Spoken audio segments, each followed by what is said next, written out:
Hello friends, welcome to विज्ञान तक। Friends, ये एनसीईआरटी 12th के बायोलॉजी का फुल कोर्स चल रहा है। अध्याय नंबर है 5 और अध्याय का नाम है वंशागति तथा विविधता के सिद्धांत। फ्रेंड्स, मैं इस सीरीज में 12th के पूरे बायोलॉजी को कवर करने वाला हूं, जिसमें मैं क्वेश्चन आंसर के साथ साथ आपको नोट्स भी प्रोवाइड कराऊंगा। अगर आप भी 12th की बायोलॉजी की तैयारी अच्छे से करना चाहते हैं तो इस चैनल को सब्सक्राइब कर सकते हैं तथा बेल आइकन को दबा सकते हैं, ताकि आने वाले वीडियो का नोटिफिकेशन आपको बिल्कुल सही समय पे मिल सके। फ्रेंड्स, यह बोर्ड एग्जाम के साथ साथ नीट वगैरह जितने मेडिकल एग्जाम होते हैं उसके लिए लाभदायक है। और वीडियो आने में देरी हो रही थी, अब लगातार आपको वीडियो मिलेगी। तो चलिए बिना किसी देरी के आज के वीडियो को शुरू करते हैं। फ्रेंड्स, इस चैप्टर में हम लोग पढ़ेंगे मेंडल के वंशागति के नियम, फिर एक जीन की वंशागति, दो जीनों की वंशागति, उसके बाद लिंग निर्धारण, उत्परिवर्तन जिसे जीन म्यूटेशन कहा जाता है, और फिर अनुवांशिक विकार। फ्रेंड्स, इस चैप्टर में आपको बहुत मजा आने वाला है, यकीन मानिए मेरा। आप बस मेरे साथ बने रहिए। तो चलिए इस चैप्टर की शुरुआत होती है। क्या आपने कभी यह सोचा कि हाथी हमेशा शिशु हाथी को ही जन्म क्यों देता है? यानी कोई भी जानवर अपने जैसे ही जानवर को क्यों जन्म देता है? जैसे हाथी हाथी को जन्म देता है, कुत्ता कुत्ता को जन्म देता है, तथा किसी अन्य जानवर को क्यों नहीं देता? फिर आम के बीज से आम का ही पौधा क्यों उगता है और कोई पौधा क्यों नहीं उगता? ठीक है। अब आगे है कि मानव की संतति अपने जनकों से मिलती जुलती है, पर क्या वह उनसे बिल्कुल अभिन्न होती है या उनके लक्षण में कुछ विभिन्नता भी दिखती है? यानी अगर हाथी हाथी के बच्चे को ही जन्म देता है तो क्या जो बच्चा होता है वो बिल्कुल अपनी माँ से, यानी उसकी जो माता होती है उससे मिलता है, या कुछ अंतर भी होता है? इन सारे सवालों का जवाब आपको मिलेगा इस चैप्टर में। तो सबसे पहले जानते हैं कि अनुवांशिकी क्या होता है। फ्रेंड्स, आपने 10th में अवश्य ही पढ़ा होगा कि जीव विज्ञान की एक शाखा अनुवांशिकी, जिसे अनुवांशिक विज्ञान भी कहते हैं, ऐसे तथा इनसे संबंधित अनेक प्रश्नों का विचार करती है। ठीक है। यानी ये विज्ञान की ऐसी शाखा है जिसमें अनुवांशिक लक्षणों का अध्ययन किया जाता है। इस शाखा में वंशागति और विविधता दोनों का अध्ययन किया जाता है। तो वंशागति में क्या करते हैं? तो इसमें वंशागति और विविधता दोनों का अध्ययन किया जाता है, अर्थात यह विचार किया जाता है कि जनक और संतति के लक्षणों में समानता या असमानता क्यों होती है। वंशागति अनुवांशिकी का आधार है। वंशागति वह प्रक्रम है जिसमें लक्षण जनक से संतति में जाते हैं, तथा विविधता जनक और संतति के लक्षणों की असमानता की आवश्यकता है। ठीक है। तो इसमें सारा कुछ यही अध्ययन किया जाता है, और ये हमें पता है कि जो वंशागति होता है वही अनुवांशिकी का आधार है। ये कैसे होता है, किस तरह से होता है, कहाँ से शुरू हुआ, ये सब जानेंगे। तो मानव को 8000 से 10,000 पूर्व यह ज्ञात हो चुका था कि विविधता का कारण लैंगिक जनन की प्रक्रिया में छिपा है। यानी मानव ये जान चुके थे कि जो विविधता उत्पन्न होता है कि एक आदमी दूसरे आदमी के जैसा नहीं होता है, इसके पीछे का रीजन यह है कि उसमें लैंगिक जनन होता है। ये तो आदमी को पता था। उसने पादप और जंतुओं की प्रकृति में उपस्थित जीव विविधता का लाभ उठाया और लाभदायक लक्षणों वाले जीवों को चुनकर उनका प्रजनन करवाया तथा उनसे इच्छित लक्षणों के जीव प्राप्त किए। उदाहरण, पुरानी जंगली गायों के कृत्रिम चयन और उनको पालतू बनाकर हमें उच्च भारतीय किस्में प्राप्त कर ली है। जैसे पंजाब की साहिवाल गायें हैं। हमें मानना पड़ता है कि भले ही हमारे पूर्वज को लक्षणों की वंशागति और विविधता का ज्ञात था, किंतु उनको इन घटनाओं के वैज्ञानिक आधार के बारे में बहुत कम जानकारी थी। यानी वे लोग तो जानते थे कि लैंगिक जनन के कारण ही विविधता उत्पन्न होती है, इसलिए वे जंगली गायों को और देसी गायों के बीच में संबंध बनाकर, मतलब उनका संकरण कराकर, उनमें संभोग क्रिया करा करके नए प्रजाति उत्पन्न कर लिए थे। जैसे साहिवाल गाय हैं पंजाब की, जो जंगली और देसी जाति की गायों से मिला करके बनाई गए हैं। लेकिन उन्हें नहीं पता था कि आखिर इसके पीछे का वैज्ञानिक कारण क्या है जिसके कारण ये विविधता उत्पन्न होती है। ठीक है। अब ये जानेंगे कि कैसे पता लगा। इसी में आता है मेंडल के वंशागति का नियम। यानी मेंडल ने ही ये वैज्ञानिक आधार की तरफ पहला कदम बढ़ाया था। 19वीं सदी के मध्य के वर्षों में ही आनुवांशिकता को समझने के संबंध में प्रगति हो सकी। ग्रिगोर मेंडल ने उद्यान मटर के पौधों में 7 वर्षों 1856 से लेकर 1863 तक संकरण के प्रयोग किए तथा उनके आधार पर जीवों की वंशागति नियम को प्रस्तावित किया। तो जीवों की वंशागति नियम को सबसे पहले किसने प्रस्तावित किया था? गिगोर मेंडल ने। और वो कब किया था? 1856 से लेकर 1863 के बीच में। सांख्यिकीय विश्लेषणों और गणितीय तर्कशास्त्र का जीव विज्ञान की समस्याओं के समाधान हेतु प्रथम उपयोग भी मेंडल द्वारा वंशागत अवशेषणों के दौरान ही किया गया। यानी मेंडल ने ही इन सब के लिए जो संख्या जुटाया था उन्हीं के आधार पर सारा विश्लेषण किया गया। उनके प्रयोगों के नमूनों की विशाल संख्या ने उनके आंकड़ों को विश्वसनीयता प्रदान की। यानी जो उन्होंने प्रयोग किए थे वो काफी संख्या में प्रयोग किए थे, इसलिए उनके आंकड़े पर विश्वसनीयता थी, मतलब लोग उस पर विश्वास कर सकते थे क्योंकि जो सैंपल साइज था उनका वो बहुत ही बड़ा था। साथ ही उनके परीक्षाधीन पौधों की उत्तरोत्तर पीढ़ियों पर किए गए प्रयोग तथा उनके सफल निष्कर्षों ने सिद्ध किया कि मेंडल के वंशागति नियमों में व्यापकता थी और वे केवल अपुष्ट विचार नहीं थे। यानी उनके सैंपल साइज पे एक प्रूफ हो गया कि जो भी मेंडल कह रहे हैं वो सही बात है, सार्थक है। केवल वो ऐसा नहीं है कि मतलब लह गया, जैसे कि बस मतलब ये संजोग बस ऐसा नहीं हुआ है, यह बिल्कुल सच है। इस पे लोग विश्वास करने लगे। मेंडल ने मटर के पौधे के उन लक्षणों पर विचार किया जो सर्वथा विपरीत थे, जैसे लंबे या बौने पौधे। यानी लंबे और बौने वो जोड़े में रखते थे, लंबे और बौने। फिर पीले या हरे। इसके कारण उन्हें वंशागति के नियम का आधारभूत ढांचा तैयार करने में सहायता मिली। बाद के वैज्ञानिकों ने इससे विस्तार दिया जिससे विविध नैसर्गिक घटनाओं और उनमें निहित जटिलता का स्पष्टीकरण किया जा सका। मेंडल ने अनेक तद्रुप प्रजनन सम मटर के शुद्ध वंशाक्रमों को लेकर के कृत्रिम परागण, जिसे हम पर परागण भी कहते हैं, प्रयोग में लाया। यहाँ पे फिर इंपॉर्टेंट है, देखिए कि मेंडल ने मटर की 14 प्रदूप अर्थात प्रजननी मटर किस्मों को छांटा, अर्थात उसमें 7 जोड़े उन्होंने बनाए जो विपरीत लक्षण के थे। उनके लक्षण क्या थे? अन्य लक्षण समान थे लेकिन एक लक्षण भिन्न था। वे 7 कौन कौन से थे? देखिए यहाँ पे आपको दिखाया गया है। पहला है गोल, ठीक है, गोल के साथ झुर्रीदार, पीला के साथ हरा, बैगनी का सफेद, फूली हुई का सिकरी हुई, वैसे ही हरा का पीला, अक्षीय का अंत्य और फिर लंबा का बौना। ये 7 जोड़ी उन्होंने पौधे लिए थे जिसपे उन्होंने अपना प्रयोग किया। यहाँ भी देख सकते हैं, आपको टेबल में दिया गया है कि तने की लंबाई के आधार पर उन्होंने लंबा और बौना चुना, फूल के रंग के आधार पर उन्होंने बैगनी और सफेद चुना, फूल की स्थिति के आधार पर उन्होंने अक्षीय तथा अंत्य चुना, फली के आधार पर उन्होंने फूला तथा सिकुड़ा हुआ चुना, फली के रंग के आधार पर हरा और पीला चुना, वैसे ही बीज के आकार पर उन्होंने गोल और मुरझाया चुना और बीज के रंग के आधार पर उन्होंने पीला और हरा चुना। ठीक है, इसके आधार पर उन्होंने प्रयोग किया। चलिए अब जानते हैं, उन्होंने 2 प्रयोग किए थे, एक एक जीन की और दूसरी 2 जीन की। तो पहले हम लोग जानते हैं एक जीन की वंशागति कैसे होती है, उन्होंने अपने प्रयोग में क्या देखा।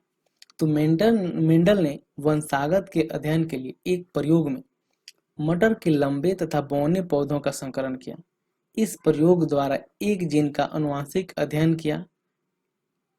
इस संकरण से उत्पन्न बीजों को उगाकर उन्होंने प्रथम संकर पीढ़ी के पौधे प्राप्त किए। इस पीढ़ी को प्रथम संतति पीढ़ी या F1 पीढ़ी कहा जाता है। जैसे यहाँ पे देखिए, उन्होंने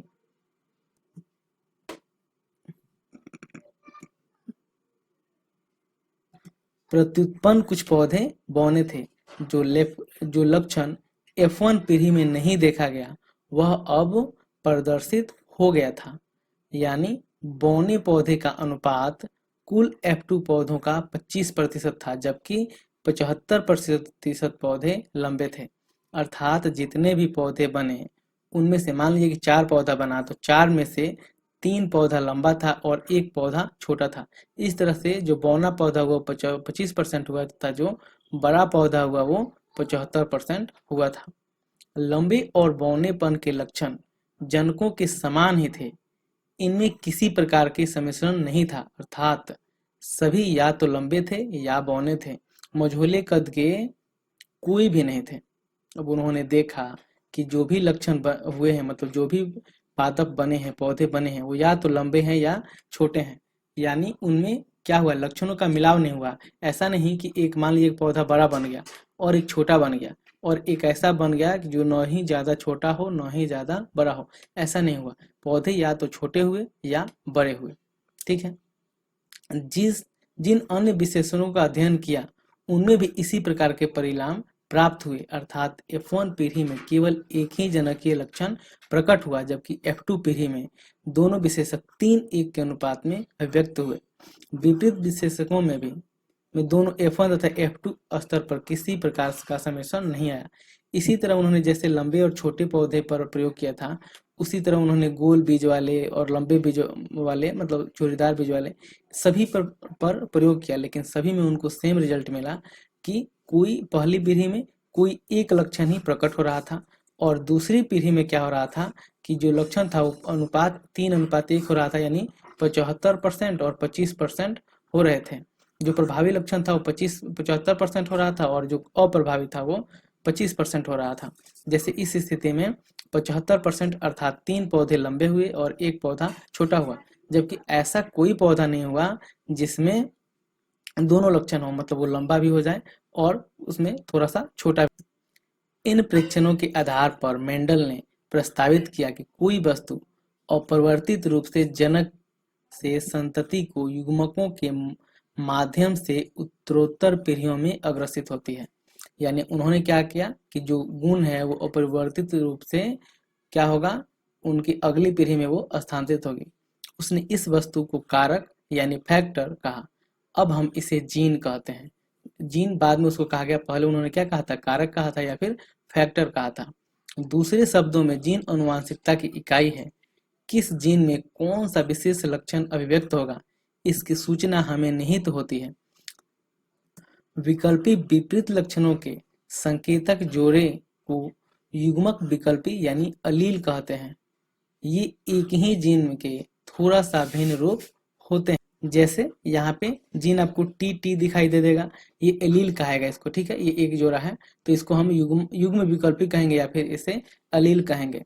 वैसे ही अलग अलग नाम दिया जाता है, जैसे RR ये भी एलील के नाम है। आगे आप इसे देखिएगा और ज्यादा डिटेल में।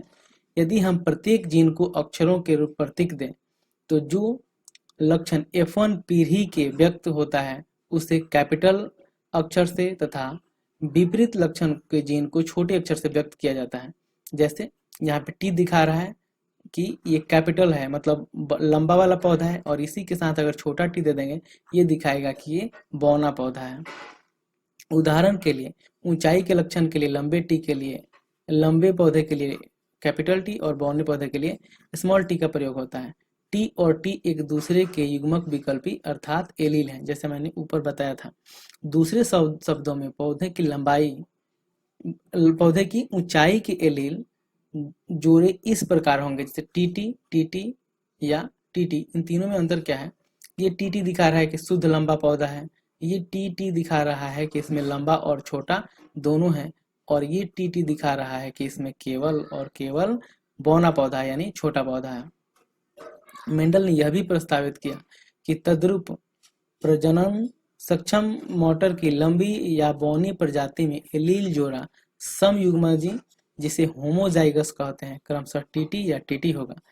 टीटी या टीटी को पौधे का जीनोटाइप यानी जीनी प्रारूप और लंबे पौधे को फिनोटाइप कहा गया। अगर किसी पौधे का जीनोटाइप टीटी है तो उसका फिनोटाइप क्या होगा ये आपको बताना है। यानी जहाँ पे ये टीटी दिखाई दे रहा है ये जीनोटाइप है, और ये जीनोटाइप दिखा रहा है, ये दिखता नहीं है, ये अंदर आता है। और इसका फिनोटाइप क्या होगा हम ऊपर से महसूस कर सकते हैं। इसका फिनोटाइप क्या होगा कि ये लंबा है। ऐसे ही टीटी होगा, इसका फिनोटाइप क्या होगा, इसका फिनोटाइप होगा कि ये मंझोला है, और इस टीटी का फिनोटाइप क्या होगा कि ये बौना है। ठीक है, तो ये केवल अंदर होता है, इसे हम देख नहीं सकते हैं, जबकि फिनोटाइप ऊपर से नजर आ जाता है। मेंडल ने पाया कि F1 विषम युग्मन टीटी का फिनोटाइप देखने में बिल्कुल टीटी जनक जैसा समान होता है, इसलिए उसने प्रस्ताव किया कि असमान कारकों के जोड़े में से कोई एक दूसरे के ऊपर प्रभावी हो जाता है, जैसा कि F1 पीढ़ी में इसे प्रभावी और दूसरे को अप्रभावी नाम दिया गया। उन्होंने देखा कि टीटी में कोई ज़्यादा अंतर नहीं है, यानी जो मंझला पौधा है उसमें ज़्यादा अंतर नहीं है, तो उन्होंने कहा कि इसमें जो कैपिटल है उसको प्रभावी कहेंगे और स्मॉल है उसे अप्रभावी।